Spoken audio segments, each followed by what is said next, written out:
அப்பதான் தோணுச்சு இல்லை நமக்காக எல்லாம் உழைச்சிருக்கணும் பண்ணியிருக்கணும், கண்டிப்பா நமக்கு கையில ஒரு காசு இருக்கணும்னு அப்ப தோணுச்சு. அதுக்கப்புறம் ஹாஸ்பிட்டல்ல வந்து வீட்டுல இருந்தே ஹெல்த்தியா கேக்ஸ், பிஸ்கெட்ஸ், குக்கீஸ் எல்லாம் செஞ்சு விற்க ஆரம்பிச்சேன். ஆரம்பிக்கிறப்ப எனக்கு என்ன பெரிய நம்பிக்கைன்னா, பக்கத்துல ஒரு அக்கா எனக்கு கேக் வாங்குவாங்க. அந்த அக்கா ஒருத்தர் வாங்க போதும், மாசம் ஒரு 500 ரூபாய் கிடைச்சா போதும் அப்படின்னு ஆரம்பிக்கிறப்ப பெரிய ஹோப் இல்லை. மாசம் ஒரு 500 ரூபாய் எனக்கு என் பசங்களுக்கு கூட்டிட்டு போகலாம் அப்படின்னு ஆரம்பிச்சா விடவே இல்லை. எங்கேயும் விட்டுறக்கூடாது, பசங்க உடம்பு சரியில்லாம போனாலும் சரி, எனக்கு உடம்பு சரியில்லாம போனாலும் சரி, என்னோட ஹார்ட் ஒர்க்கை மட்டும் விட்டுறவே கூடாது அப்படின்னு சொல்லி தொடர்ந்து போயிட்டே இருந்தேன். 1 year ஆச்சு நான் ஆரம்பிச்சு. இது வரைக்கும் நான் 200 ஆர்டர்ஸ் கம்ப்ளீட் பண்ணியிருக்கேன். யாருன்னா யாரும் தெரியாதவங்களாம் இல்லை, என் ஃபேமிலி மெம்பர்ஸ், என்னோட தெரிஞ்சவங்க, ஃப்ரெண்ட்ஸ், பக்கத்து வீட்டுக்காரங்க, ஏற்றி வீட்டுக்காரங்க இப்படி வாங்கினாங்க. ஏன்னா நான் ப்ராடக்ட் வந்து குவாலிட்டியாக கொடுத்தேன். நம்ம மக்கள் என்ன எதிர்பார்க்குறாங்கன்னா குவாலிட்டியான பொருள் கொடுத்தா போதும், கண்டிப்பா யாரா இருந்தாலும் வாங்குவாங்க. இப்போ வீட்டுலாம் வருதுங்க, பக்கத்து வீட்டுக்காரங்க வாங்க மாட்டாங்க, தெரிஞ்சவங்கலாம் வாங்க மாட்டாங்க அப்படின்லாம் சொல்லி கலாச்சிலாம் போடுறாங்க. நிஜமா அது கிடையவே கிடையாது.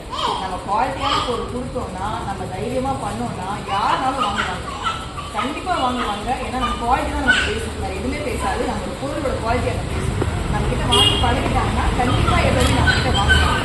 அது ஒண்ணுதான் எனக்கு இன்னைக்கு வரைக்கும் அந்த ஜேர்னியை கண்டினியூ பண்றதுக்கான ஒரு வாய்ப்பு வந்து ஹார்ட் ஒர்க்கும் எங்க ப்ராடக்ட் குவாலிட்டி மட்டும்தான். குவாலிட்டிங்கிறது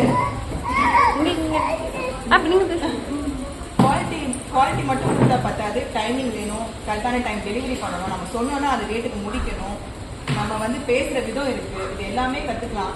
எப்படின்னா நம்ம ஆரம்பிக்கும் போது நமக்கு தெரியாது, கண்டிப்பா பயப்படுவோம், பேச வராது, நம்ம வீட்டுக்குள்ளே இருந்திருக்கோம், நம்ம குழந்தைகளை மட்டும் பார்த்துருக்கோம், நமக்கு அதுதான் பேசலாம், பழகிட்ட பேசி பழக்கம் இல்லை, அதனால நம்ம பேச வராது, கஷ்டமா தான் இருக்கும்.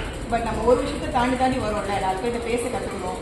அதுக்கப்புறம் ஒருத்தருக்கு வெளியாகிறது எப்படி பேசுறது, எல்லாமே பிஸ்னஸ் பண்ணதான் எடுத்த உடனே வராது, கண்டிப்பாக தப்பு பண்ணுவோம். தப்பு பண்றப்ப அது வந்து ஒரு லட்சம் நம்ம என்ன கற்றுக்கிட்டோம் அப்படிங்கிறத மட்டும் தான் நம்ம ஞாபகம் வச்சுக்கணும். அதுலேருந்து நம்ம குறிச்சு கரெக்டாக போயிட்டோம்னா கண்டிப்பா வீட்டில் இருந்து எல்லா பிஸ்னஸும் பண்ணலாம். இப்போ எல்லாரும் வீட்டில் நல்லா சமைப்பீங்க இல்லையா, கண்டிப்பா நல்லா சமைப்பீங்க, ஒருத்தர் நல்லா ஒரு இட்லி பொடியா இருப்பீங்க, நல்லா ஒரு மிளகாப்பொடியா இருப்பீங்க. ஆனால் நம்ம வீட்டில் போய் யாருக்கு தெரியுங்களா, யாரும் பெரும் பேசவே மாட்டாங்க. வீட்டில் யாராவது சொல்லுவாங்களா நீ நல்லா சமைச்சமா அப்படின்னு சொல்ல போறீங்களா, கிடையவே கிடையாது. அதுவே நம்ம வாங்கி ஒரு பொருளை நம்ம விற்கிறோம்னு வச்சுக்கோங்களேன், கண்டிப்பா கஸ்டமர் நல்லா இருந்தா அவ்வளோ ரிவ்யூ கொடுப்பாங்க. நான் சமைச்சிருக்கேன், 8 வருஷமா சமைக்கிறேன், ஒரு நாள் யாரும் என்கிட்ட வந்து நல்லா இருக்குன்னு சொல்லவே கிடையாது. அதனால நான் பிசினஸ் ஆரம்பிக்கிறப்ப எனக்கு பெரிய பயம் இருந்தது. நம்ம சமைக்கிறதே ஒருத்தர் நல்லா இல்லைன்னு சொல்லல, நல்லா இருக்குன்னு சொல்லல, இது எங்க சாப்பிட்டுட்டு எல்லாம் நல்லா இருக்குன்னு சொல்ல போறாங்க அப்படின்னு ஒரு பயம்.